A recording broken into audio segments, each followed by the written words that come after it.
Yuk langsung aja kita tonton kisah gokil di mana telinga normal malah dianggap sampah.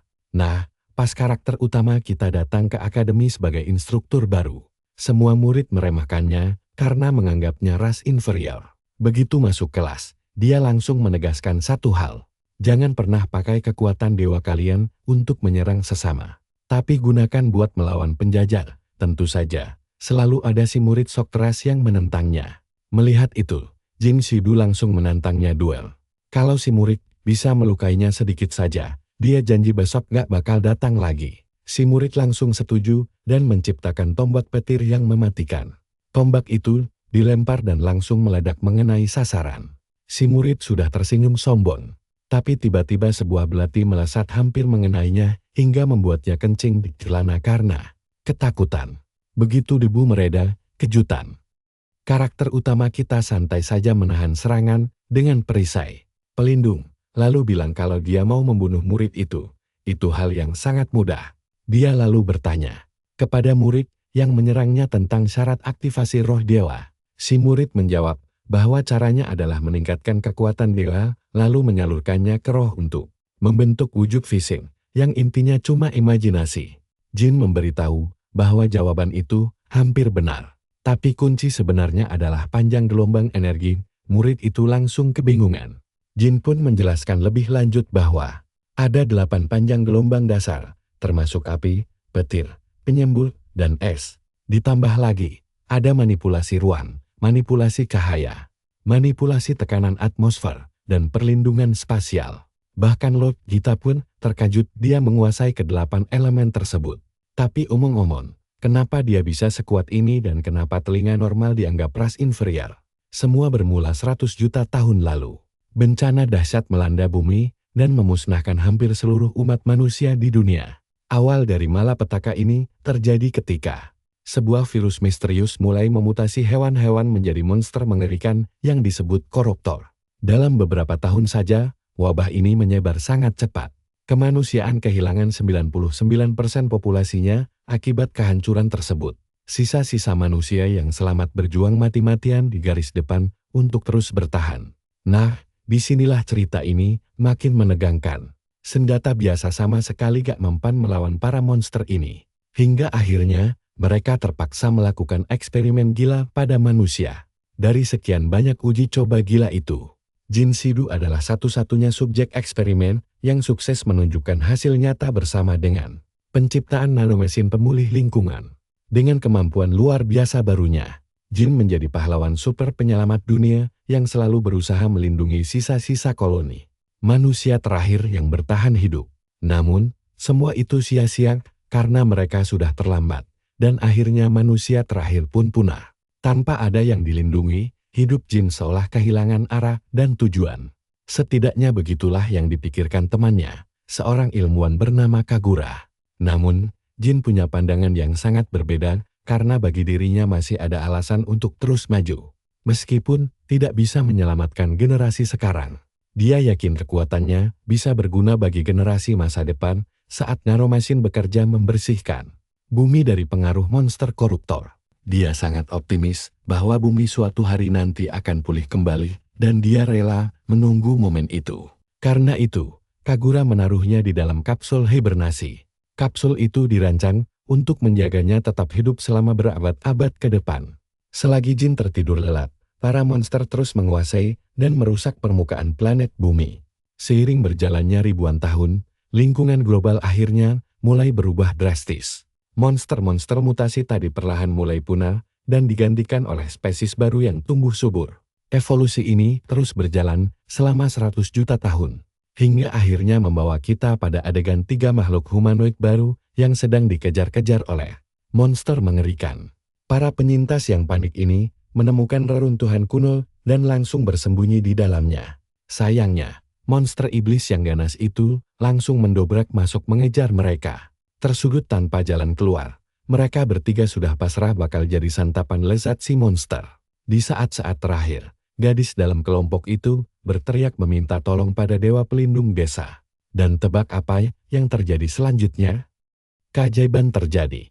Doanya memicu kebangkitan karakter utama kita yang rupanya tertidur di dalam kapsul tepat di belakang mereka selama ini. Manusia purba ini langsung menembakkan laser energi dan menghancurkan monster itu seketika.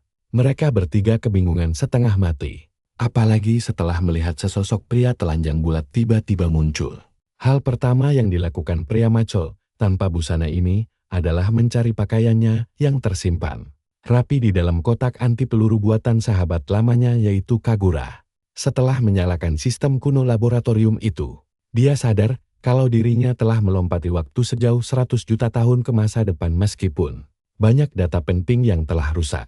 Meski begitu, fakta bahwa mesin ini masih berfungsi adalah sebuah keajaiban karena virus nanomesin buatan Kagura terbukti sukses membasmi koruptor dan menjaga fasilitas tetap utuh. Dia juga menemukan kubus komunikasi peninggalan sahabatnya yang isinya masih misterius.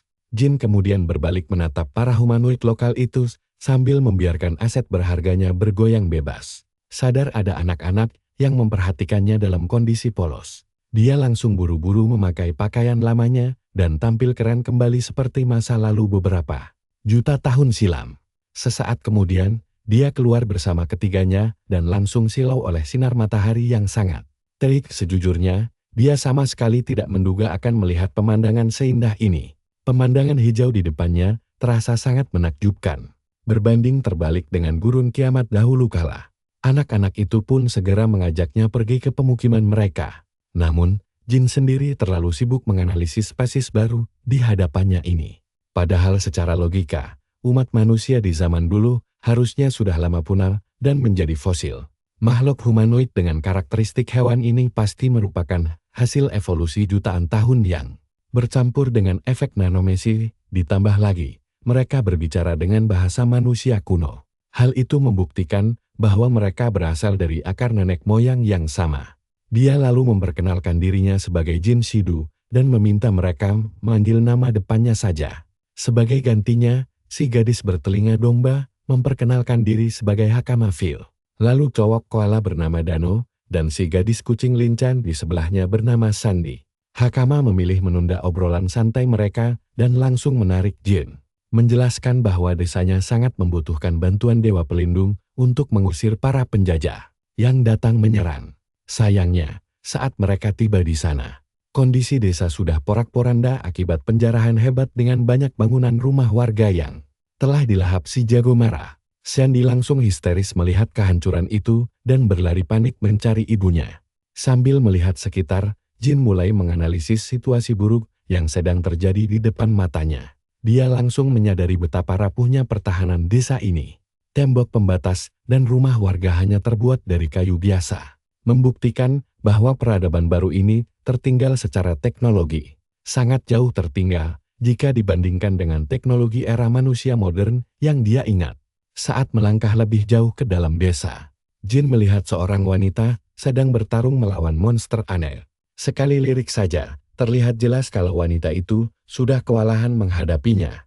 Jin langsung menyadari bahwa monster tersebut sangat mirip dengan para koruptor dari masa lalu. Ditambah lagi, si kecil Hakama tiba-tiba mengeluarkan semacam teknik sihir kuno hingga seluruh tubuhnya memancarkan cahaya terang. Tapi, usaha Hakama tidak diperlukan lagi, karena Jin dengan cepat melesat maju dan menumbangkan monster itu hanya dengan satu tendangan maut yang sangat kuat. Sambil bergerak gesit, dia langsung menggendong wanita yang terluka tersebut. Nah, petualangan epik sang Dewa Pelindung baru saja dimulai. Dan kalian pasti gak mau ketinggalan kelanjutan kisah serunya kan? Kalian harus lihat ini. Jin langsung melesat maju dan menghajar monster itu sampai babak belur. Hanya dengan satu tendangan maut. Dengan gerakan cepat, dia langsung menggendong bapak tua yang terluka. Kalian harus lihat ini, dia langsung menggendong wanita itu keluar dari zona bahaya. Memberi Hakima kecil kesempatan emas untuk menyerang.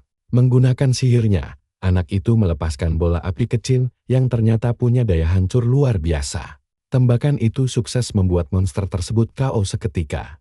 Sambil mengamati jasad makhluk itu, Jin membuktikan teorinya sendiri. Mesin nano di atmosfer bumi ternyata benar-benar telah melucuti kemampuan regenerasi legendaris monster tersebut. Tapi ada satu hal yang bikin dia bingung. Bagaimana bisa gadis lokal seperti dia mengendalikan mesin nano? Jin menebak kalau penduduk di sini menyerap partikel mesin nano langsung dari udara sekitar mereka. Mereka lalu mengubahnya menjadi sihir penyerang, persis seperti yang biasa JN lakukan.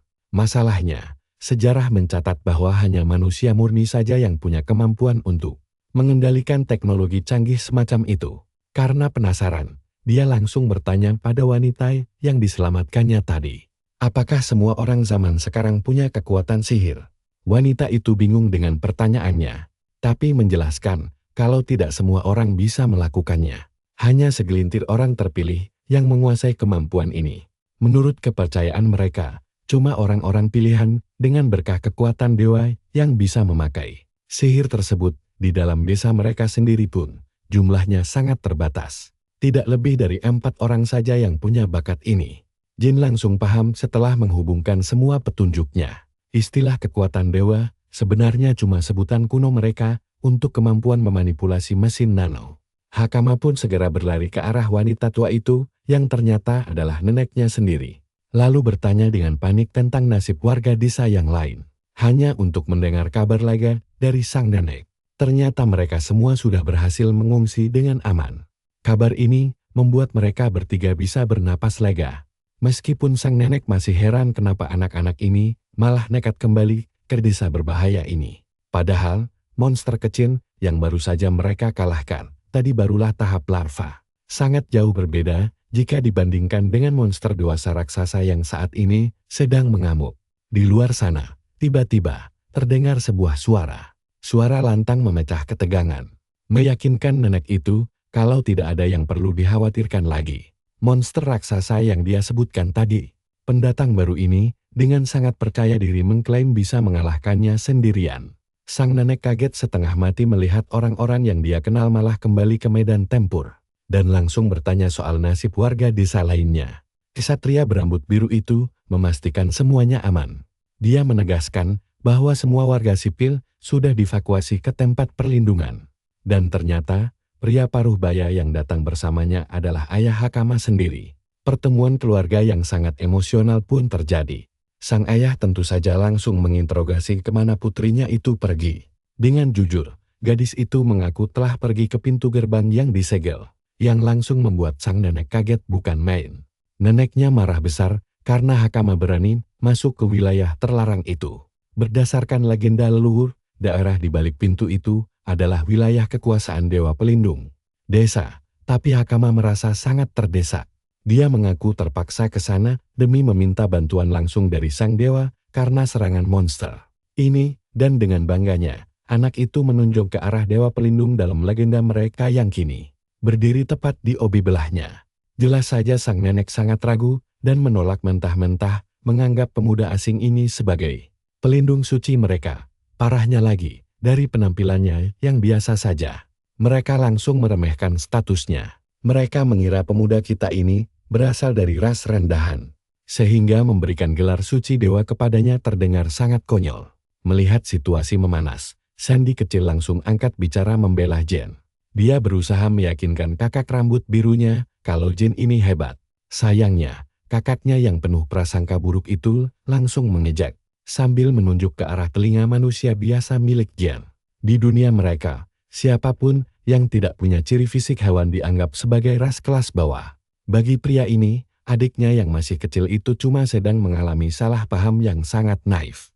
Meski begitu, sang adik tetap teguh pada pendiriannya dan dengan bangga menceritakan bagaimana Jin mengalahkan monster pengejar mereka tanpa kesulitan.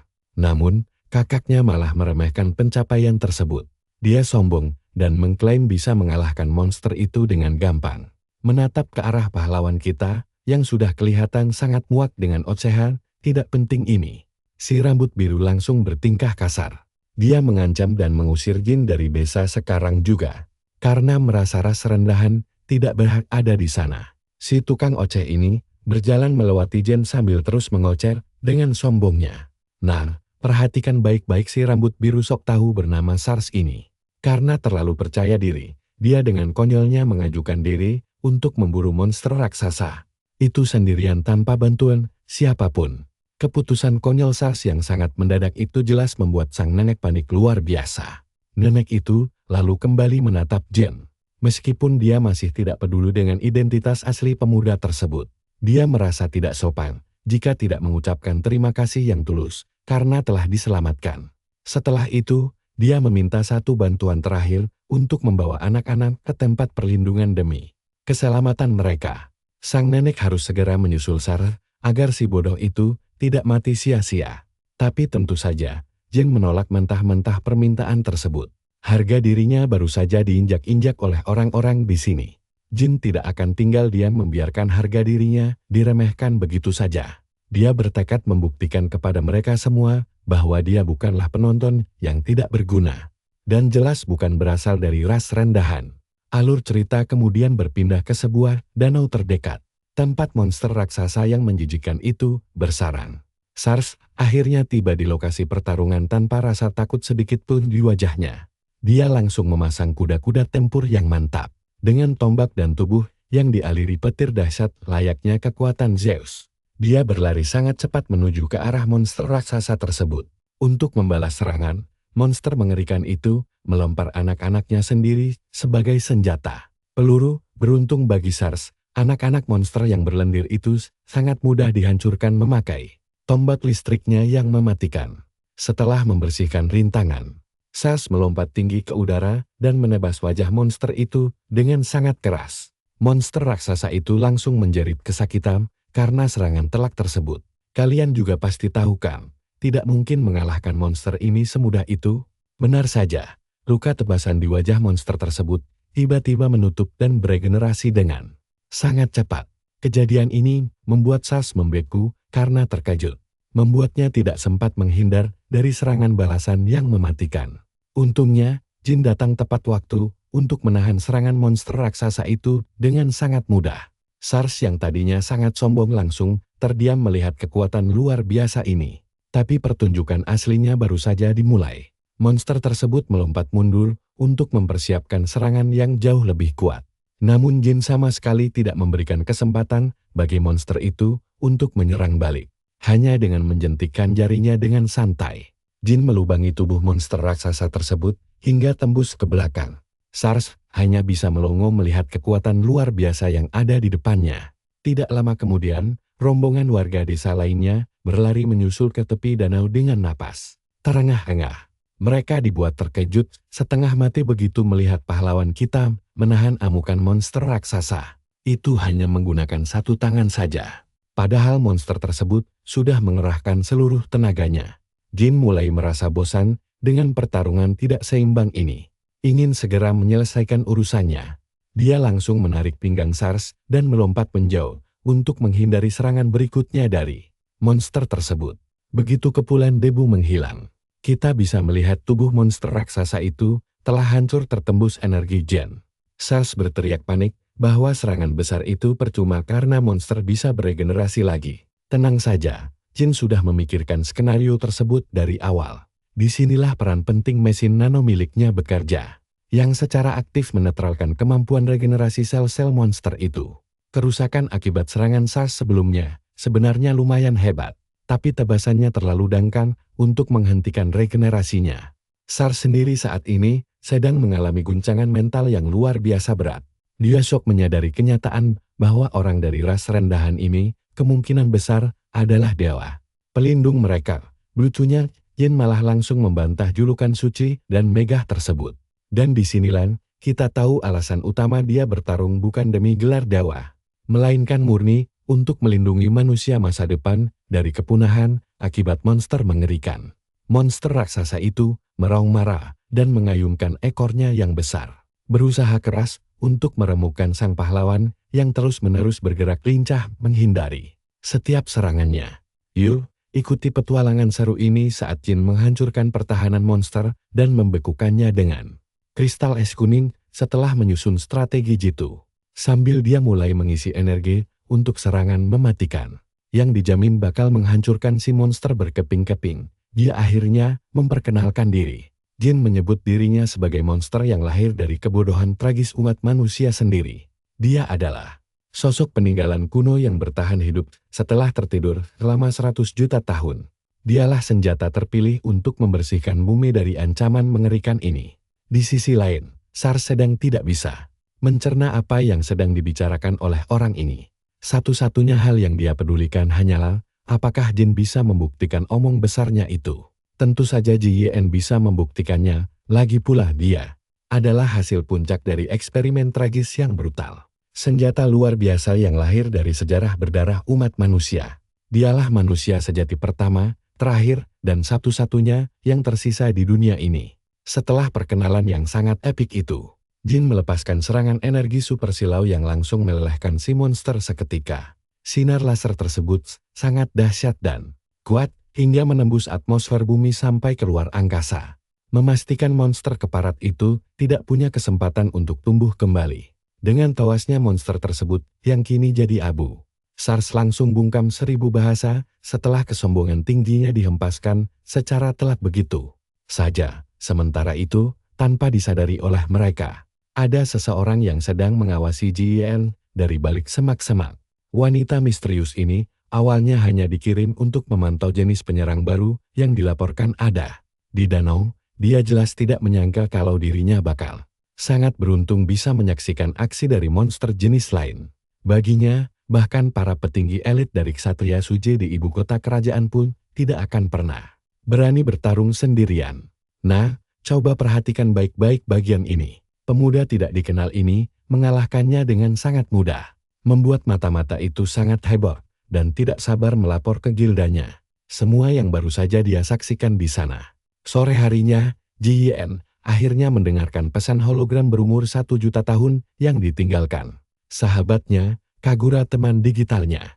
Memulai pesan dengan menyadari bahwa jutaan tahun pasti telah berlalu saat Jin akhirnya menonton. Ini karena lompatan waktu yang sangat besar. Kagura sangat penasaran bagaimana kondisi masa depan bumi dan apakah lingkungan planet ini sudah membaik. Dia langsung menyampaikan kabar buruk bahwa para perusak jahat tidak akan pernah punah sepenuhnya. Bahkan jika dunia sendiri pulih drastis, jujur saja, fakta itu sudah terbukti karena Jin baru saja melawan salah satunya. Kagura juga mengungkapkan bahwa saat Jin tertidur lelap, dia sesekali masuk ke tidur beku hanya untuk mengamati perubahan bertahap di seluruh dunia. Berkat pemulihan lingkungan, jumlah keseluruhan para perusak memang terus berkurang sialnya. Seiring ekosistem berubah, para perusak justru ikut berevolusi. Adaptasi ini menjadi tanda jelas bahwa dunia tidak akan pernah bisa sepenuhnya terbebas dari ancaman ini.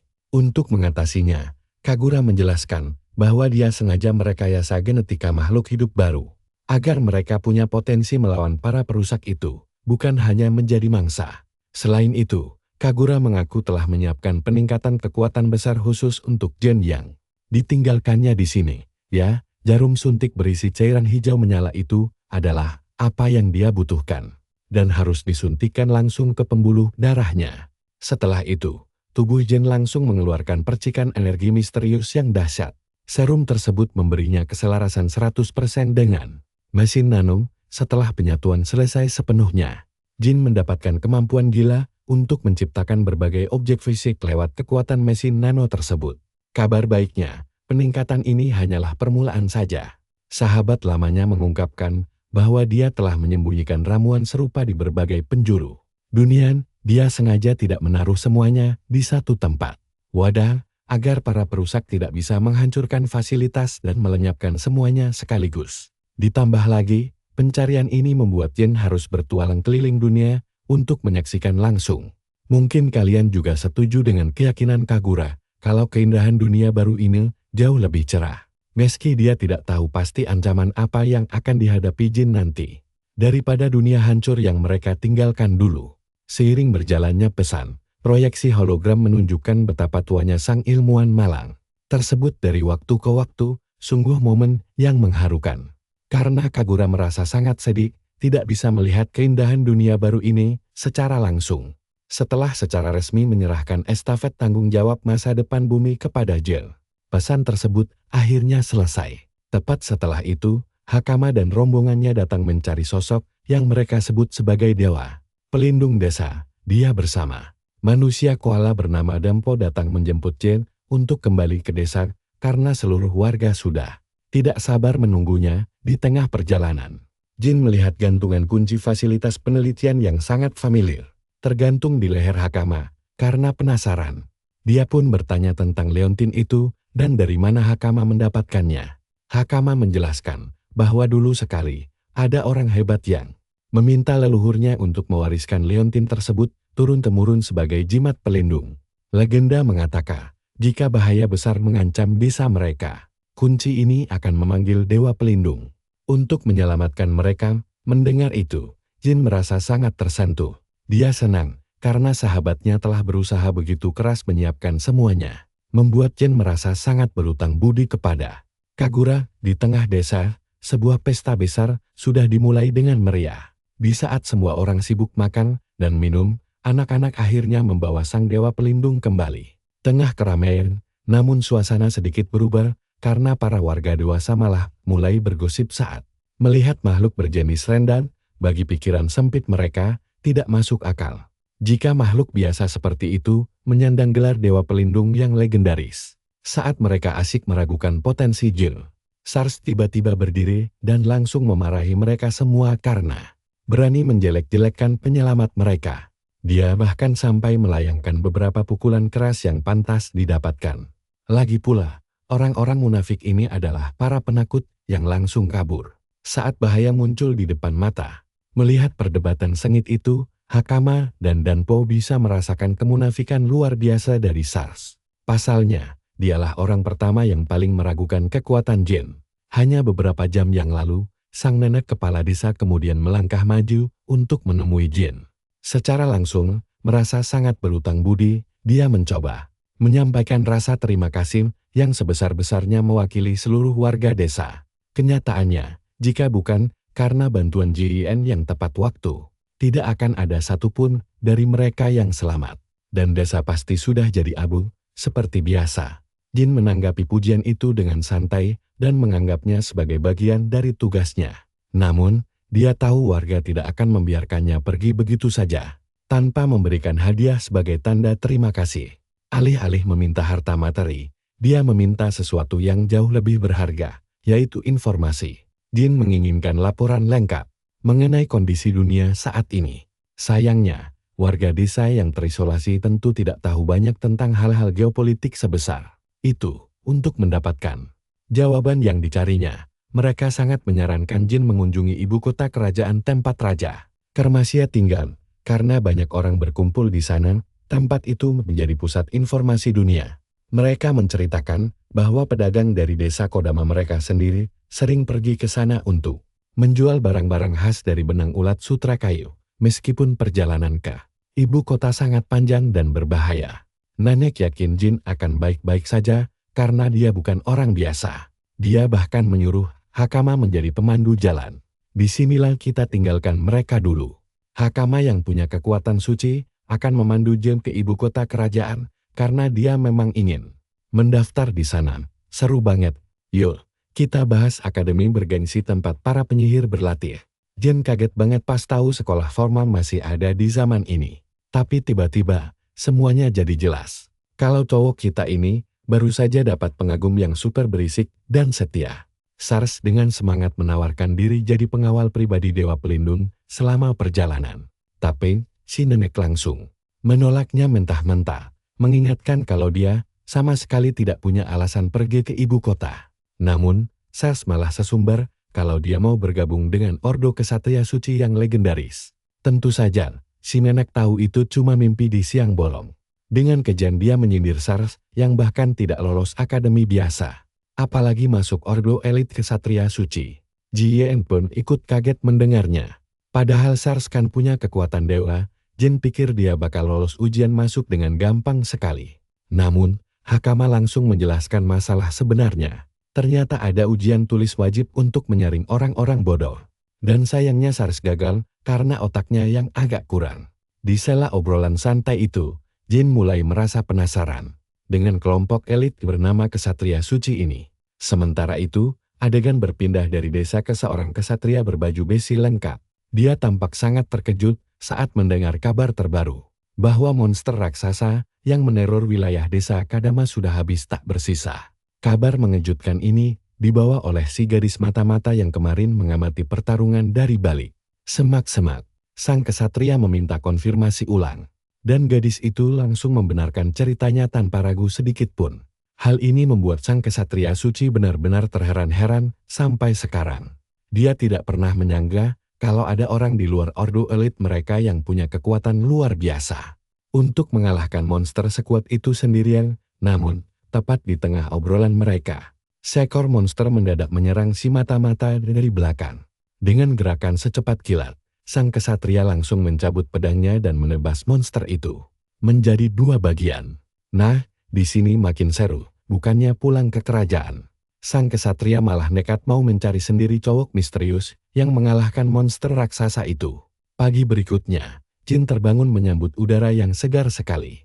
Dia masih sulit percaya bisa menikmati pemandangan seindah ini. Setelah sekian lama berada di tempat yang suram, ada rasa sesal di hatinya karena sahabatnya, Kagura, tidak bisa melihat keindahan ini bersamanya. Tiba-tiba, seorang anak membawakannya baju baru dan menyuruh sang dewa pelindung segera memakainya. Di luar rumah, Nenek Hakama berpesan agar cucunya menjalankan tugas sebagai pemandu jalan dengan baik. Sementara itu, Sars cemberut karena tidak terpilih menemani Jin dalam perjalanan ini. Jin malah memuji bakat gerakan Sars dan berjanji akan menunggunya di ibu kota kerajaan nanti. Pujian ini langsung membuat Sars kegirangan setengah mati bagaikan seorang gadis penggemar berat. Dia mendoakan yang terbaik untuk sang dewa pelindung dan menitipkan Hakama kepadanya. Setelah pamitan selesai, perjalanan mereka pun resmi dimulai dengan langkah kaki yang mantap. Hakama dan Jin berjalan melewati berbagai pemandangan alam yang luar biasa indah sepanjang jalan. Mereka terus melangkah sampai akhirnya memutuskan mendirikan kemah untuk istirahat malam. Ternyata butuh waktu 4 hari lagi dengan berjalan kaki. Hakama penasaran kenapa Jin begitu berambisi menjelajahi dunia ini. Tapi Jin hanya tersenyum misterius dan menjawabnya sebagai rahasia. Di dalam hatinya, Jin sadar kalau para monster perusak masih berkeliaran berdasarkan info dari Kagura. Apalagi monster seperti itu biasanya hanya berkembang biak di tempat yang hancur dan tercemar. Padahal wilayah ini sangat asri, yang berarti ada kekuatan gelap yang sengaja mengacaukan keadaan.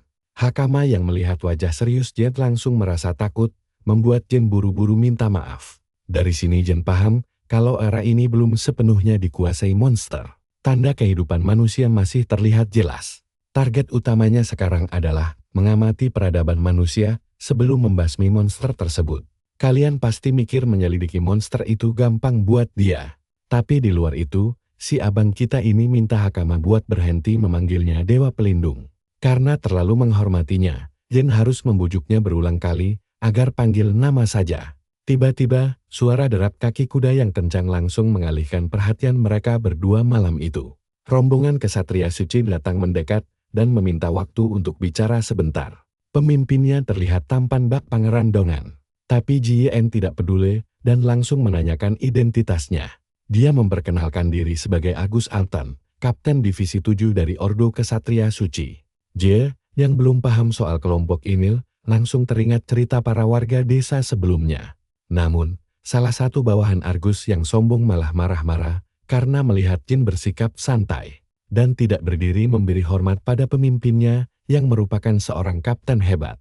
Gadis bernama Karina itu bahkan menuduh mereka berdua sebagai pelaku kejahatan, sampai Argus harus menyuruhnya diam. Sementara Karina cemberut, sang kapten bicara dengan lebih sopan kepada Jin. Jin sempat mempertanyakan tuduhan kasar Karina tadi, tapi Argus mengabaikannya dan menganggap bawahannya cuma kurang sopan.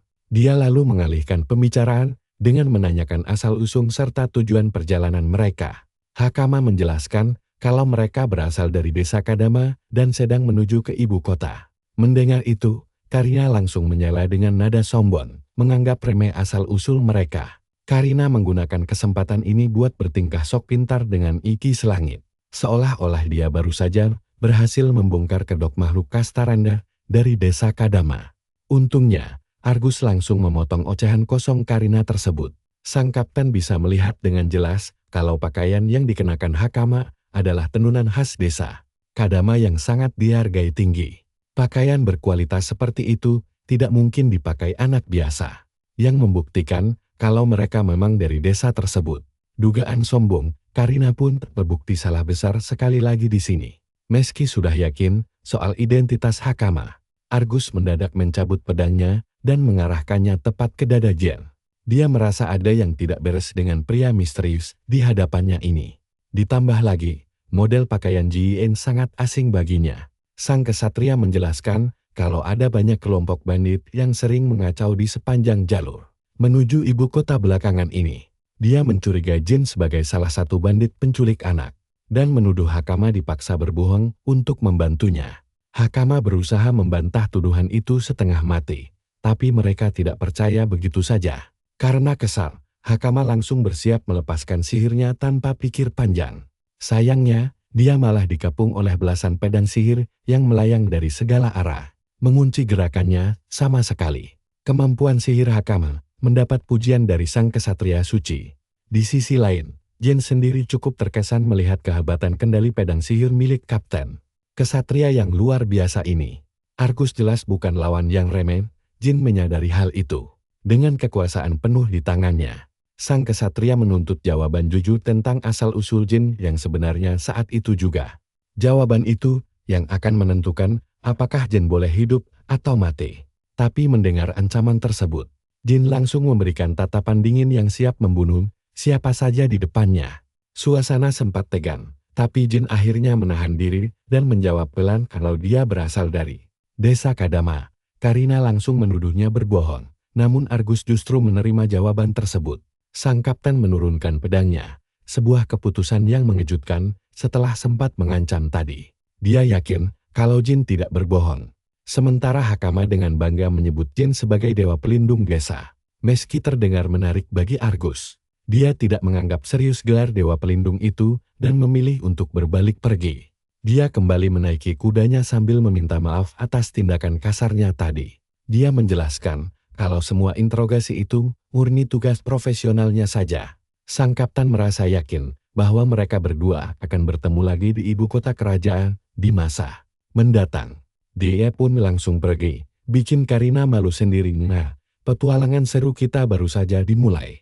Kalian dan aku bakal saksiin momen kocak saat atmosfer mendadak jadi tegang tanpa alasan yang jelas. Bahkan Jien sendiri sampai kebingungan melihat tingkah simbak psikopat ini yang haus banget akan drama. Di adegan berikutnya, rombongan mereka melanjutkan perjalanan ke tujuan baru. Karina malah memaksakan diri tanpa alasan yang jelas, sambil menegaskan kalau Jien itu sangat mencurigakan. Dia bilang mereka tidak seharusnya melepaskan ras rendahan itu pergi begitu saja.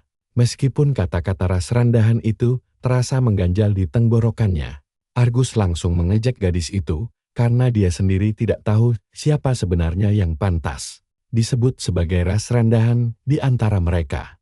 Membenarkan hal itu, Ria juga setuju. Membuat Karina sangat terkejut karena menyadari betapa jauhnya perbedaan kekuatan mereka saat itu. Dia menegaskan bahwa ada jurang perbedaan kekuatan tingkat dewa antara mereka dengan pria yang mereka hadapi. Argus bahkan sempat berniat menyerang sebanyak 3 kali dalam 1 detik. Tapi tekadnya langsung ciut dan dia tidak sanggup melakukannya. Dia merasa kalau Jil yang tangannya masih di dalam saku bakal langsung bergerak dan menyerang balik. Bahkan sebelum serangannya dimulai. Jujur saja, aku tidak paham maksudnya apa. Tapi yang jelas protagonis kita ini memang keren sekali. Omong-omong, Argus bahkan sempat mencoba menggunakan kekuatan suci, tapi di hadapan Jin. Kekuatan sialan itu malah tidak mau aktif sama sekali hingga membuat Karina ketakutan. Padahal, jurus itulah yang dia gunakan untuk menyudutkan Hakama dengan sangat mudah sebelumnya. Ria juga mencoba melakukan hal yang sama, tapi tetap saja gagal total. Ini menunjukkan kalau tingkat kekuatan mereka dan monster seperti Jin berada di level yang sangat berbeda jauh. Kehebatan seperti itu benar-benar di luar nalar mereka. Menurut Argus, kehebatan tingkat itu paling maksimal hanya bisa dilakukan oleh panglima tertinggi dari klan malam saja. Mendengar hal itu, Ria dan Karina langsung mencibir karena gadis bodoh itu tidak tahu seberapa jauh perbedaan level mereka. Si abang tampang kemudian menegaskan kalau mereka baru saja bertemu dengan monster aneh yang sangat berbeda dari yang lain. Dia memaklumi kesalahan Karina karena dia masih baru di unit mereka. Demi menenangkan suasana tegang itu, mengenai sosok yang menghabisi penyusup di desa Kodama, Argus curiga kalau pelakunya adalah pria yang sama yang baru saja mereka temui tadi. Karina merasa situasi ini sangat berbahaya.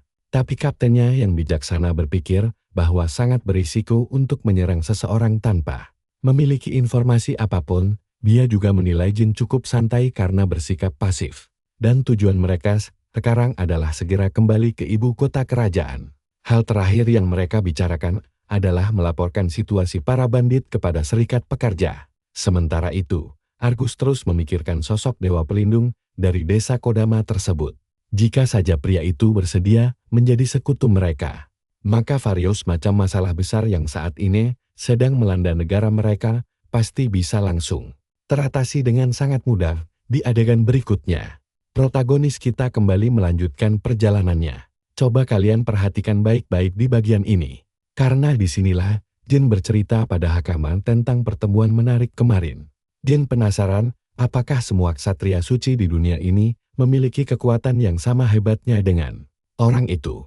Namun Hakama menjelaskan kalau Argus adalah pengecualian karena di klan malam sendiri. Hanya orang-orang terbaik yang bisa menjadi ksatria suci dan pemimpin mereka. Argus berada di kasta tertinggi dalam kelompok tersebut.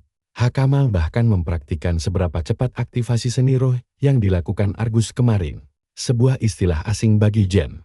Tampaknya di era sekarang, meminjam kekuatan roh biasa disebut dengan kekuatan suci. Teknik untuk melatih kekuatan tersebut pada dasarnya dinamakan metode Ron atau seni roh. Dengan kata lain, mesin nano milik Kagura dan Jin dianggap sebagai kekuatan roh yang berada di luar nalar mereka. Jin sadar kalau mereka pasti terlihat seperti keajaiban fantasi yang aneh di zaman sekarang ini. Namun dia tidak bisa melupakan bagaimana marahnya Karina yang sangat membenci ras rendahan yang dianggap tidak berguna itu. Jin mulai tertarik dengan istilah itu dan akhirnya mengetahui kalau di era sekarang ini ada banyak sekali ras manusia yang berbeda. Bahkan ada juga ras yang memiliki wujud menyerupai serangga dan ikan. Berdasarkan cerita neneknya, ada ras tertentu yang hanya bisa hidup di dalam air atau wilayah khusus saja. Seiring berjalannya waktu, makhluk-makhluk tersebut mulai berevolusi agar bisa bertahan hidup di lingkungan sekitar mereka yang ekstrem. Penjelasan ini terdengar sangat menarik bagi Ji Yen, yang langsung menyimpulkan bahwa beberapa manusia yang selamat pastilah menjadi pemicu siklus evolusi 100 juta tahun kemudian, namun dia tidak ingin terlalu memikirkan teori besar ini. Sebaliknya, Jin menyadari kalau orang-orang yang tidak mau berubah dan beradaptasi dengan lingkungan sekitar pada akhirnya hanya akan menjadi bahan tertawaan belaka. Mereka inilah yang kemudian dijuluki sebagai ras rendahan. Karena tidak bisa beradaptasi, mereka dianggap lemah dan berada di kasta paling bawah. Bahkan masyarakat memperlakukan mereka dengan sangat buruk hingga menjual mereka sebagai budak tanpa belas kasihan. Konsep adanya perbudakan di era ini membuat Jin merasa sangat terganggu. Namun Hakama tetap teguh pada pendiriannya sendiri. Dengan ceria dia menegaskan kalau sebenarnya tidak ada perbedaan antara mereka dengan ras rendahan tersebut. Dia tidak habis pikir kenapa orang-orang merendahkan sesamanya hanya karena mereka terlihat berbeda. Baginya, setiap orang pasti punya keunikan masing-masing. Dan mendengar ucapan bijak itu membuat Jin merasa kagum dengan sifatnya. Saat mereka sedang asyik mengobrol, tiba-tiba muncul seseorang di hadapan mereka dengan kondisi yang sangat memprihatinkan. Anak ini langsung pingsan di jalan sambil memohon bantuan dengan sisa tenaganya. Ketika Hakama bergegas mendekat, Jin memperhatikan anak itu dengan saksama dan menyadari bahwa dia tidak memiliki telinga hewan, yang berarti dia adalah manusia biasa. Tubuhnya juga dipenuhi luka lebam dari leher hingga ujung kaki. Luka-luka luar biasa ini jelas bukan karena kecelakaan biasa saja. Hakama berusaha sekuat tenaga untuk mengangkat anak itu.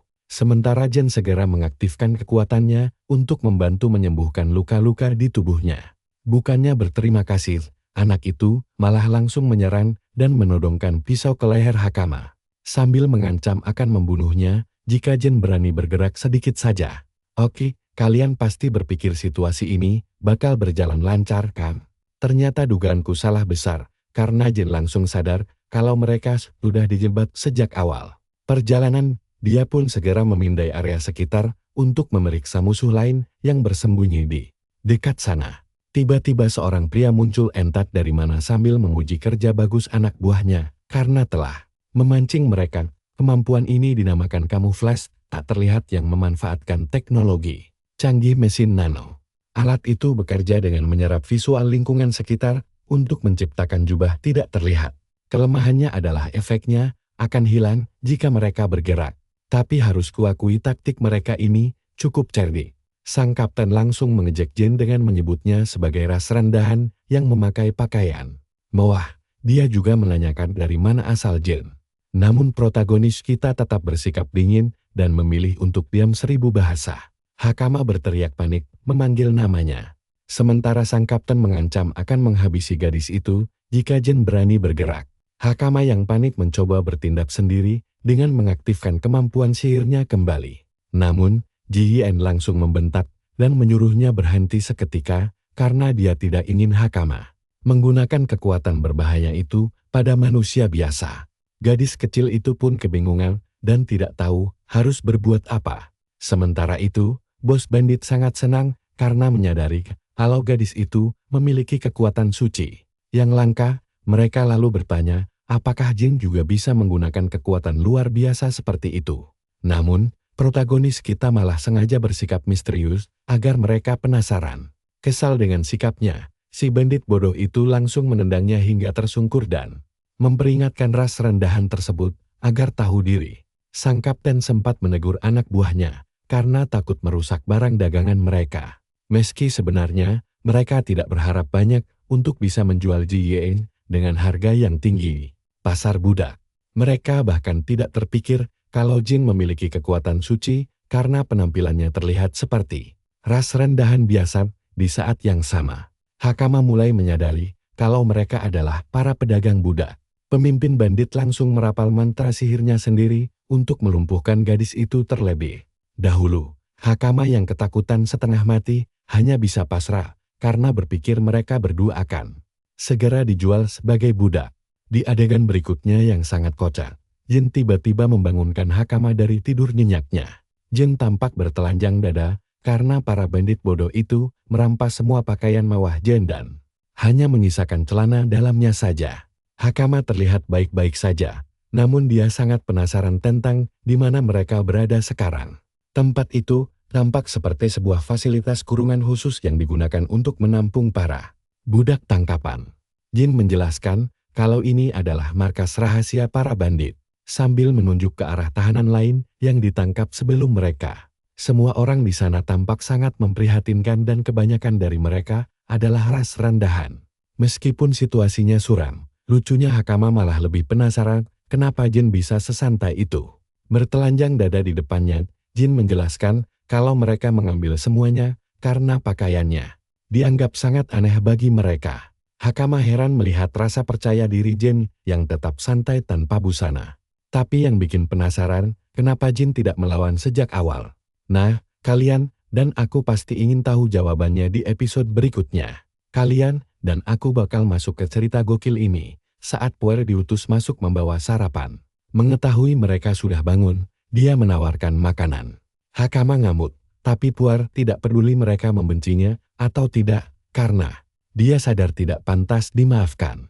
Si cewek polos ini kesal, tapi Jin bikin si rambut biru shock karena malah menyebutnya orang baik. Korban palsu ini kaget bukan main, tapi sebenarnya Jin tahu bahwa orang jahat tidak akan pernah peduli apakah mereka dibenci atau pantas dimaafkan. Fakta bahwa Puer memikirkan hal itu sudah lebih dari cukup untuk menyimpulkan kalau dia itu sebenarnya orang baik. Tapi lupakan itu, si pria bercelana dalam di sini sudah selesai yoga dan mulai serius. Dia mencengkeram jeruji besi ala Paman Rou, lalu langsung membengkokkannya begitu saja demi membuat jalan keluar. Puer langsung melongo melihat aksi super gila yang baru saja dia saksikan. Padahal sebenarnya, Jin memang sengaja menunggunya dari tadi cuma untuk mengobrol berdua saja. Secara pribadi, si rambut biru bingung kenapa, tapi Jin sudah bisa menebak kalau dia diperas untuk bekerja karena ada orang tersayangnya yang dikurung di tempat ini. Sontak saja, Puer langsung ketakutan setengah mati karena tebakan pria ini sangat akurat. Jin bahkan lanjut menyembuhkan lukanya, sambil menegaskan alasan dia mau ditipu adalah karena dia tahu luka si gadis memang asli. Mana ada penjahat yang tega menyiksa sekutu sendiri sampai sekarat begitu. Dari sanalah dia langsung tahu kalau Puar sedang diancam dan dipaksa bekerja. Kata-kata dari jin ini membuatnya merasa sangat bersalah. Hingga akhirnya dia menceritakan kalau adik laki-lakinya disandera oleh bajingan-bajingan gila ini. Mereka terus mengancam akan menjual anak itu ke luar negeri jika dia membangkang. Dan dia tidak akan pernah diizinkan melihatnya lagi. Puer pun menangis histeris, meratapi nasib orang tuanya yang juga dibantai oleh bajingan itu. Menyisakan sang adik sebagai satu-satunya keluarga. Mendengar kisah sedihnya langsung memicu amarah besar dalam diri pria ini. Jin benar-benar murka sekarang. Dan Hakama akhirnya paham kenapa dia sengaja membiarkan dirinya ditangkap sejak awal. Perhatikan bagian ini baik-baik, karena tujuan utamanya adalah menyelamatkan para tawanan. Dia tahu penjahat itu keras kepala dan menyebalkan. Membiarkan satu saja lolos bisa memicu bencana besar di masa depan karena mereka bisa membangun kembali kekuatannya dan bikin onar lagi. Singkat cerita, abang kita ini mau membasmi para kecoak ini sekaligus. Dimulai dengan menendang si manusia bulu ini dari belakang. Dengan jalan yang sudah terbuka, Gojo Satoru gadungan ini berniat mencabik-cabik para bedebah itu. Jin sangat memahami psikologi penjahat melebihi siapapun. Kita akan mengerti alasannya saat kilas balik ke 100 juta tahun lalu saat peradaban manusia mencapai puncak kejayaan teknologinya. Bocah itu kala itu ditindas dan tidak punya apa-apa. Pikiran pertamanya saat itu adalah mengagumi konsep keadilan di dunia. Namun kekaguman itu membawa kesadaran kedua yang jauh lebih mengerikan. Setiap dunia yang membutuhkan keadilan pastilah dipenuhi oleh sangat banyak orang jahat yang berkeliaran di mana-mana. Orang-orang yang ingin memburunya, contohnya, hidup normal memang hal yang patut disyukuri. Tapi di lingkungan tempatnya tumbuh, bocah ini tidak pernah merasakan kedamaian yang sangat dia dambakan. Jadi bagi siapa saja yang berani mengganggunya, Jin langsung meremukkan mereka dengan kekuatan dahsyatnya, mematahkan tulang-tulang mereka dan menghancurkan hidup mereka selama bertahun-tahun. Dia menghabisi orang-orang jahat dimanapun dia berada, tanpa henti menghancurkan pengacau kedamaian dunia. Sampai suatu hari, seorang pria mendatanginya dan memberikan pendapat berbeda. Dia mengira kalau Jin telah terlahir di dunia yang salah, dan itu membawa kita kembali ke masa kini. Jagoan kita melangkah maju bagai pria sejati untuk menghadapi para bodoh yang menghalangi jalannya. Setelah membantai tumpukan musuh, abang kita ini cuma ingin menambah jumlah korbannya. Menolak menjawab pertanyaan apapun, dia melempar salah satu musuh ke arah anak buah di depan. Saat musuh menangkap temannya, jagoan kita langsung menerjang dengan tendangan secepat kilat dan membantai yang lain. Rekannya dibuat ngeri karena Jin melempar orang ini sampai menabrak dinding. Dia tampak seperti monster kejam yang tidak tahu cara berhenti.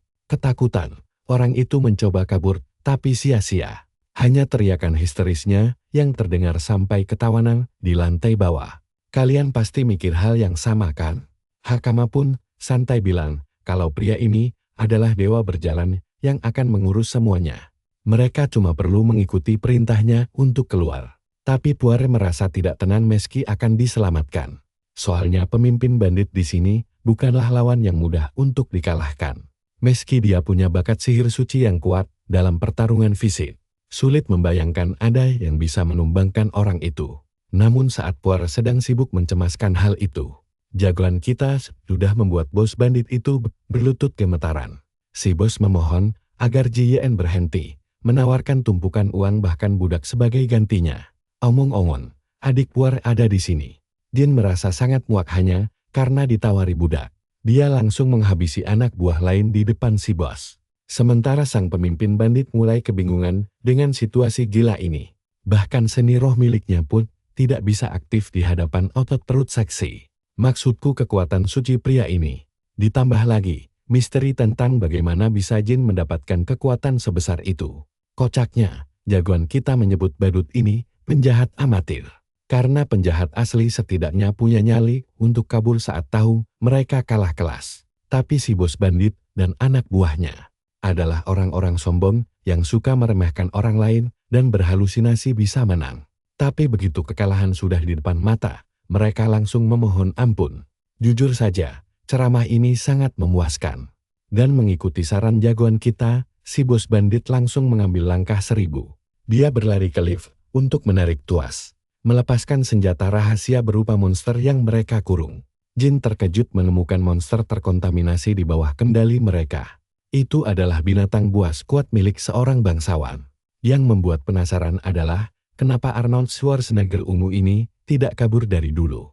Sang pemimpin bandit dengan senang hati memberi tantangan pada Jin. Bersumpah untuk membuat kekacauan total. Saat makhluk itu meraungkan jeritan perangnya, si monster terkontaminasi langsung menyerang duluan.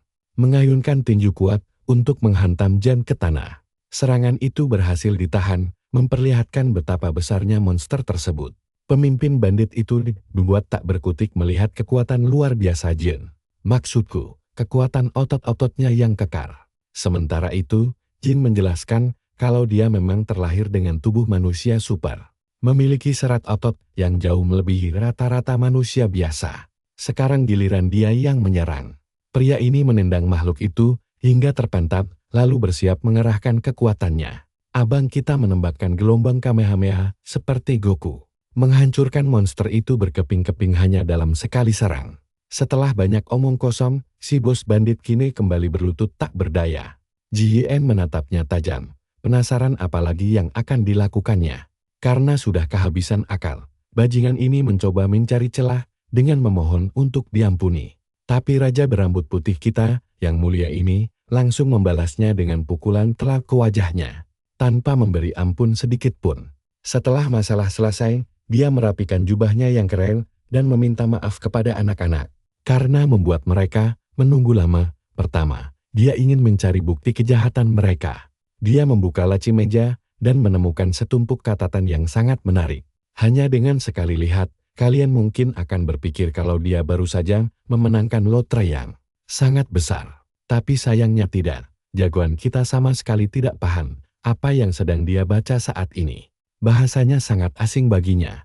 Jadi dia langsung memanggil Hakama untuk meminta bantuan. Meskipun begitu, Jin masih tidak mengerti kenapa para bandit ini memanfaatkan monster terkontaminasi untuk memastikan kecurigaannya.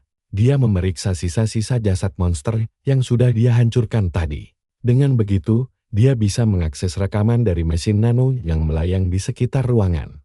Jin memeriksa rekaman seminggu lalu dan menemukan video yang menarik perhatiannya. Tampaknya ada bangsawan yang membawa monster itu tanpa menjelaskan tujuannya. Dia malah memberi petunjuk mengerikan tentang kehancuran negara ini. Percayalah, kalian dan aku bakal melihat konspirasi ini makin gila nanti. Yuk kita langsung intip kelanjutannya. Sekarang kita melihat anak-anak yang berhasil kabur. Di mana Puar akhirnya bisa memeluk erat sang adik kesayangan dengan sangat emosional. Mereka berdua bersyukur karena tidak ada yang terluka parah. Puar bahkan langsung berterima kasih pada Jin dan menganggapnya dewa. Meski Jin sendiri ogah dipanggil begitu, tapi di sisi lain, Jin penasaran tentang orang-orang berseragam merah yang sedang meringkus para bandit. Ternyata mereka adalah anggota staf guild. Bahkan, pria berjanggut tebal dengan rambut luar biasa yang berdiri. Di dekat mereka adalah ketua guild kota tersebut. Pria itu tampak sangat tertarik pada Jin, lalu mendekat untuk bertanya apakah dia dalang di balik semua ini. Jin pun langsung mengakuinya dan menyuruh Padrik memperkenalkan diri secara resmi sekaligus berterima kasih kepadanya. Sang ketua guild hanya bisa melongo heran, memikirkan bagaimana cara pemuda ini bisa membantai begitu banyak musuh tanpa terkena satu pukulan pun. Walau Jin terlihat seperti ras rendahan biasa, Padrik sadar pemuda ini sangat berbahaya. Ketua guild itu kemudian menceritakan bahwa kekacauan ini menimbulkan kerugian besar. Permintaan pemburu bandit kini sedang melonjak tajam.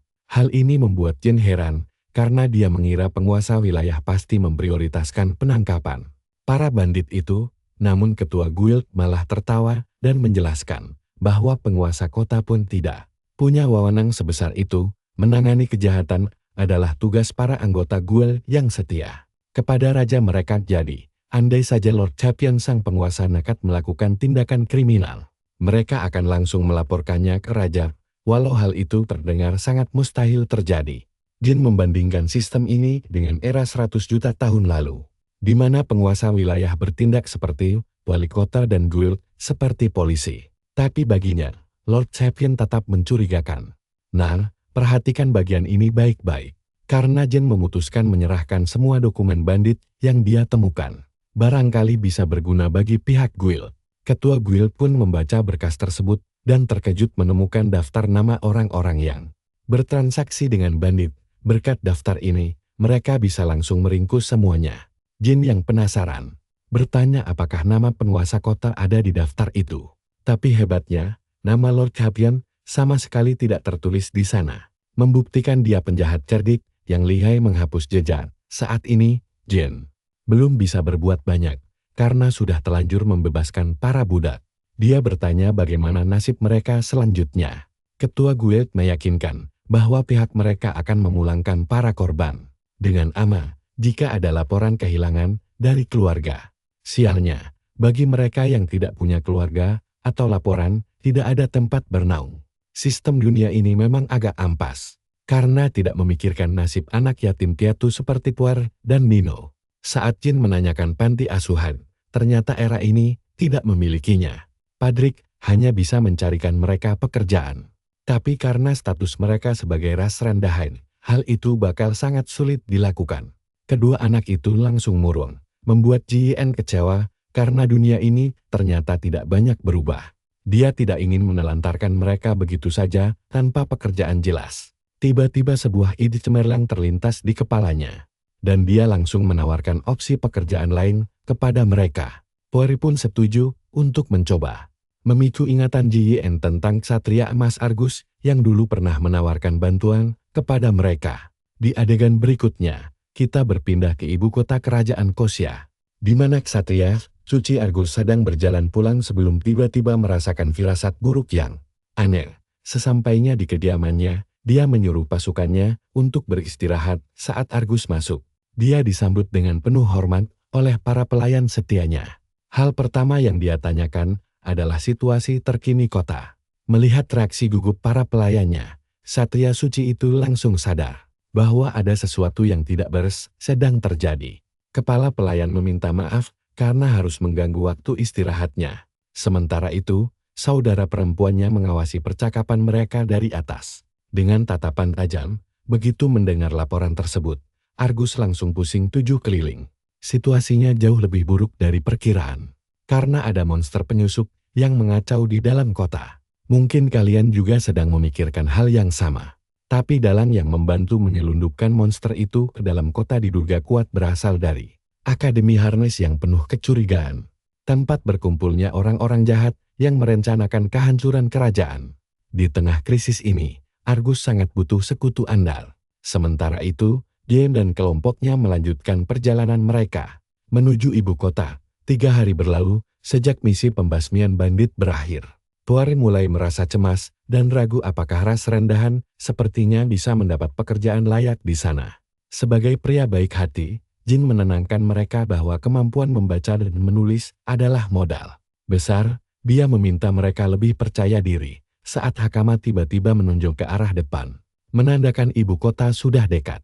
Jin dibuat terperangah melihat kemegahan luar biasa dari ibu kota kerajaan tersebut.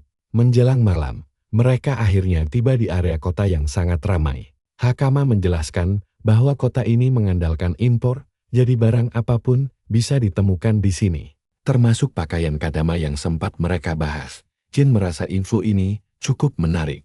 Sambil memperhatikan mutan serangga di sekitarnya. Keberagaman ras di sini membuktikan perkembangan peradaban yang unik. Jalanannya bersih, dan keamanan di ibu kota ini juga luar biasa terjaga. Meski di balik semua kemewahan itu tetap ada sisi gelapnya. Jin menyadari setiap era pasti punya masalah sendiri. Dia pun bertanya kepada Hakama tentang ujian masuk akademi, dan mengetahui bahwa ujiannya baru diadakan minggu depan. Sambil menunggu jadwal ujian tiba, obrolan mereka tak sengaja didengar oleh seorang gadis berambut pirang yang langsung memandang mereka dengan remeh. Karena terlihat seperti ras rendahan, adegan beralih ke kamar penginapan, di mana Hakama dan Nino langsung melompat girang ke kasur yang empuk, karena akhirnya bisa tidur nyenyak di tempat yang layak. Setelah tujuan utamanya mencapai ibu kota terpenuhi, Jin mulai merenungkan langkah berikutnya. Walau berada di zaman baru, dia tetap butuh uang untuk bertahan hidup. Untungnya, dia mendapat imbalan melimpah dari hasil membasmi kelompok bandit kemarin. Tapi uang itu tentu tidak akan bertahan selamanya. Apalagi sekarang dia harus menanggung 4 orang. Selain itu, dia harus segera mencarikan pekerjaan untuk anak-anak. Dan solusi tercepat adalah menemui Argus. Sayangnya, saat ini mereka sama sekali tidak tahu di mana ksatria itu berada. Atau siapa yang bisa menghubungkan mereka kepadanya. Jin mulai memikirkan berbagai rencana, terutama menyelidiki para koruptor monster terlebih dahulu, karena dia tahu ada pihak jahat di era ini, yang mencoba memanfaatkan makhluk mengerikan itu demi kepentingan pribadi. Koruptor monster sangat berbahaya dan harus segera dimusnahkan, agar dunia ini tidak kembali hancur, seperti masa lalunya. Dia lalu bertanya santai pada Hakama tentang cara orang-orang di zaman ini melakukan penelitian ilmiah. Biasanya, mereka membaca buku tebal atau berkonsultasi langsung pada para ahli. Namun, harga buku di sini sangat mahal sampai orang-orang desa harus patungan untuk membelinya. Untungnya, ibu kota memiliki perpustakaan raksasa yang super mega guna memudahkan pencarian data. Jin sangat menyukai rencana ini karena dia bisa memanfaatkan perpustakaan tersebut untuk mencari petunjuk lab rahasia peninggalan Kagura. Di adegan berikutnya, Jin sudah berada di depan meja resepsionis. Namun petugas wanita di sana langsung menolaknya mentah-mentah. Buku dianggap sebagai aset berharga milik negara, sehingga warga biasa dilarang masuk tanpa izin resmi pihak berwenang. Hanya siswa akademi resmi atau kaum bangsawan yang boleh memasukinya. Membuat rencana Ji-Yen berantakan. Hakama pun meledek Ji-Yen bahwa dia sendiri bahkan belum lancar membaca aksara zaman ini. Meskipun Jin sudah berusaha keras mempelajari huruf dasar, dia masih butuh waktu lama untuk memahaminya. Jin tampak frustrasi menggaruk kepalanya seperti anak sekolah yang hendak menghadapi ujian kelulusan. Tiba-tiba 2 orang misterius mendekat untuk mengonfrontasi Jin, dan percayalah, obrolan ini bakal berakhir menjadi adegan baku hantam yang sangat seru untuk kita tonton nanti. Kalian harus bersiap, karena kita bakal melihat karakter utama kita langsung menangkis tinju lawan. Dengan santai, lalu menyindir sopan santun si penyerang. Katanya kota ini aman, tapi kok malah diserang begini? Tapi si penyerang tetap sombong. Jin menepis tangannya ke atas, mengalihkan ledakan sihir yang kuat. Si petarung memuji insting tajam Jin. Sementara Puari heran, bagaimana mereka bisa menggunakan kekuatan suci di sini. Jelas-jelas ini area warga sipil. Jin ingin tahu apa maunya para pecundang ini, dan langsung sadar kalau kepalanya sedang diincar seseorang, tapi hal itu justru sangat menguntungkan bagi dirinya. Meski para berandalan itu mengancam kelompok Jin untuk segera pergi dari ibu kota jika tidak ingin celaka, Jin sama sekali tidak goyang. Dia malah menantang orang itu untuk menyerangnya lagi. Alhasil, tinju si musuh ditangkap dan tubuhnya langsung dibanting keras ke tanah. Setelah memberi pelajaran berharga pada 1 orang, Jin beralih ke rekannya yang sudah bersiap menembakkan sihir api. Jin menolak menghindar dan menahan serangan api itu mentah-mentah. Si musuh mengira serangannya berhasil memberikan luka parah, namun dari balik kepulan asap tebal, tiba-tiba sebuah tangan muncul dengan cepat. Jin mencengkeram tubuhnya, lalu mengangkatnya dengan mudah seolah tanpa beban. Dengan nada dingin, Ji-Yen mengejek mereka sangat lemah, karena berani menantangnya. Sungguh mental yang patut dipertanyakan dari para berandalan ini. Karakter utama kita ini benar-benar mirip Gojo Satoru di cerita ini. Sementara korbannya heran, bagaimana ras rendahan bisa sekuat itu. Tiba-tiba seorang ksatria dari Ordo menghentikan pertarungan mereka secara paksa. Ternyata itu Karina yang kesal, karena hari liburnya terganggu akibat kekacauan ini. Gadis itu tidak peduli siapa yang menyerang Jin terlebih dahulu. Dia hanya ingin menyeret mereka semua ke dalam penjara. Keributan ini malah menguntungkan Jin, karena berhasil menarik perhatian seseorang yang terhubung dengan Argus. Meskipun saat ini, Karina masih terus berteriak marah tepat di depan wajah sang karakter utama kita. Nah, perhatikan baik-baik bagian ini. Setelah membubarkan perkelahian jalanan, Karina melihat Jin dan langsung girang, karena merasa akhirnya berhasil menangkap basah ras inferior ini yang dituduh bikin onar lagi. Saat Karina hendak menceramahinya, seorang penonton dari ras setengah manusia mendekat dan mengaku melihat seluruh kejadian. Saksi itu menjelaskan bahwa sebenarnya Jin yang diserang duluan dan hanya membela diri saja. Begitu memeriksa wajah para penyerang, Karina langsung menyadari kalau mereka adalah adik kelasnya yang bodoh dan sering membuat onar. Dari Akademi Haris, dia berharap adik sang kapten tidak terlibat kekacauan ini. Dari Akademi Haris, dia berharap adik perempuan sang kapten tidak terlibat dalam kekacauan ini. Lagi Jen pun bertanya kepada Karina, apakah dia sedang melakukan patroli keliling kota. Jin merasa tugas menjaga ketertiban kota seperti ini biasanya dilakukan oleh para anggota serikat. Karina menjawab bahwa dia hanya menjalankan kewajiban malamnya sembari berjalan menuju cafe terdekat.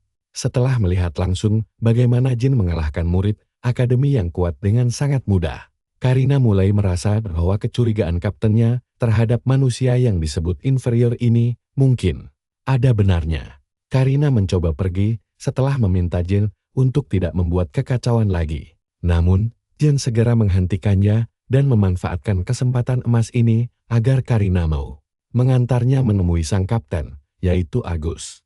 Begitu manusia purba ini akhirnya bertemu dengan Kapten Argus dari Divisi 7. Dia langsung bicara pada intinya dan meminta sang kapten untuk segera mempekerjakan kelompok mereka saat itu juga.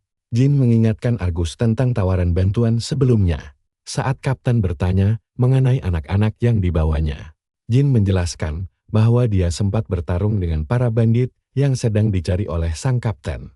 Jin berhasil menangkap para bandit itu sebelum menyerahkannya ke serikat. Argus pulih merasa cemas karena sangat sulit mempercayai bahwa seseorang dari ras yang dianggap inferior mampu menyelesaikan semua itu begitu cepat.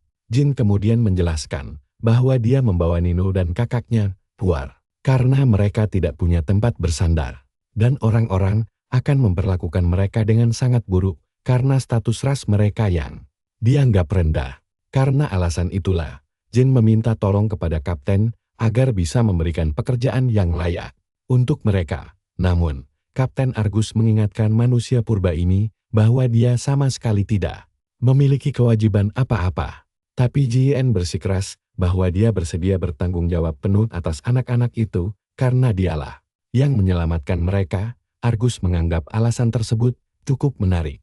Sementara anak-anak menatap penyelamat mereka dengan penuh harapan. Sang kapten segera mendapatkan sebuah ide cemerlang untuk memanfaatkan anak-anak ini sebagai alat tawar-menawar. Dia berkata bahwa mereka boleh tinggal dan bekerja di tempatnya asalkan Jin bersedia menjadi pengajar di akademi. Jin menerima persyaratan tersebut tanpa berpikir panjang, dan tidak butuh waktu lama bagi anak-anak itu untuk mengenakan pakaian pelayan toko. Tuar pun mengucapkan terima kasih yang mendalam kepada sang kapten. Kapten kemudian memerintahkan para pelayan lainnya untuk mengajari mereka dengan baik dan memastikan tidak ada diskriminasi yang terjadi. Saat Jin berjalan pergi bersama Argus, dia menanyakan apa sebenarnya maksud tersembunyi di balik pekerjaan ini. Argus menjelaskan bahwa meskipun dia tidak tahu asal-usul Jin yang sebenarnya, instingnya mengatakan bahwa Jin adalah orang yang sangat bisa dipercaya. Kapten pun langsung mengungkapkan maksud asli dari tawarannya tersebut. Kalian pasti tidak menyangka ini, tapi kapten langsung meminta Jin menyusup ke Akademi Haris. Jin yang mendengar hal itu langsung memasang wajah serius dan meminta penjelasan lebih lanjut dari sang kapten. Argus pun mulai menceritakan perebutan kekuasaan yang sedang terjadi di ibu kota. Menurutnya, beberapa faksi saat ini sedang terlibat dalam perang dingin yang sengit untuk merebut kendali atas tahta kerajaan. Apalagi kondisi raja saat ini sedang sakit keras dan bisa meninggal kapan saja. Selain konflik perebutan tahta yang biasa terjadi, ada juga beberapa pihak luar yang tidak memiliki hak warisan namun ingin berkuasa. Orang-orang ini sangat berbahaya karena mereka bahkan menggunakan monster koruptor yang oleh orang zaman sekarang disebut sebagai penjajar sebagai senjata utama mereka demi memuluskan rencana jahat untuk merebut kekuasaan tersebut. Jin langsung teringat pada Dewa Sepion dan menyadari bahwa kemungkinan ada musuh yang jauh lebih merepotkan di luar sana. Sang kapten ingin melacak keberadaan mereka dan menemukan markas rahasia kelompok tersebut. Akademi Haris adalah tempat yang paling dicurigai saat ini. Argus kemudian mengetuk pintu ruangan dan memperkenalkan Jin kepada adik perempuannya yang bernama Miria Alter, murid di akademi yang akan menjadi pemandunya. Mia langsung menunjukkan sifat ketusnya dengan menghina Jiyen sebagai ras inferior yang rendah. Persis seperti ucapan Karina sebelumnya. Sang kapten dengan cepat mencoba menegurnya dan mengingatkan agar dia bersikap lebih sopan. Namun, gadis itu tetap bersikeras tidak setuju memberikan tugas sepenting ini kepada orang yang dianggapnya dari ras rendahan. Jin langsung menyindir sikap tidak sopannya itu. Membuat kaptennya merasa sangat malu atas kelakuan adiknya. Argus pun meminta maaf berulang kali atas tindakan tersebut. Karina mendekati Jin, lalu berbisik pelan bahwa Mia sebenarnya sangat berbakat dalam sihir. Hanya saja dia memang sangat membenci orang-orang dari ras inferior. Miria terus menghina Jin dan menganggapnya tidak pantas menjadi seorang instruktur di akademi. Mereka, Hakama kemudian membuat suasana semakin canggung dengan membongkar fakta bahwa wali mereka bahkan tidak bisa membaca sama sekali. Tapi Hakama langsung menyambungnya dengan memuji betapa luar biasa kuatnya kemampuan bertarung Jin. Selama ini, perkataan tersebut tiba-tiba membuat Karina tersadar akan satu hal penting yang sempat dia lewatkan sebelumnya. Ternyata Mialah dalang yang menyuruh para murid akademi untuk menyerang Jiyen tadi. Kapten kembali meminta maaf atas kelakuan adiknya dan berjanji akan mendisiplinkannya.